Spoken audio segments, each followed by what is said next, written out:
आज एउटा स्टोरी सुनाउँछु। मेरो एउटा साथी छ, उसको मम्मीले घरको किचनबाट अचार बनाउन सुरु गर्नु भएको थियो। सुरुमा त नर्मल कुरा जस्तै थियो, घरको अचार घरमै र रिलेटिभ्सलाई दिने, अनि टेस्टमा चाहिँ एकदम मिठो थियो। रिलेटिभ्सदेखि फ्रेन्ड सर्कलहरूलाई थाहा हुन थाल्यो अचार एकदम मिठो छ भनेर। त्यसपछि डिमान्ड बढ्न साथ कम्पनी रेजिस्टर गर्नुभयो अनि मार्केटमा पनि सेल्स गर्न थाल्नुभयो।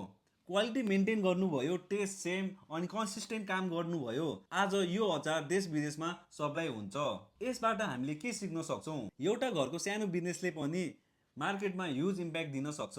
अनि सबैभन्दा राम्रो कुरा, मम्मीको हातको टेस्टले यो इन्डस्ट्रीमा अनबिटेबल पोजिसन बनायो। आज भोलि जुन कम्पनीले पनि मार्केटमा राम्रो पोजिसन बनाएको छ, यो प्रोसेसले वुमेन इम्पावरमेन्ट पनि भएको छ। हाम्रो दिदी बहिनी मम्मी आन्टी हातको काम गरिराख्नु भएको छ र फाइनेन्सियली इन्डिपेन्डेन्ट हुनु भएको छ। नर्मल किचनबाट स्टार्ट भएको यो सानो आइडिया आज वर्ल्ड वाइड एउटा ठुलो बिजनेस र ब्रान्ड बनेको छ।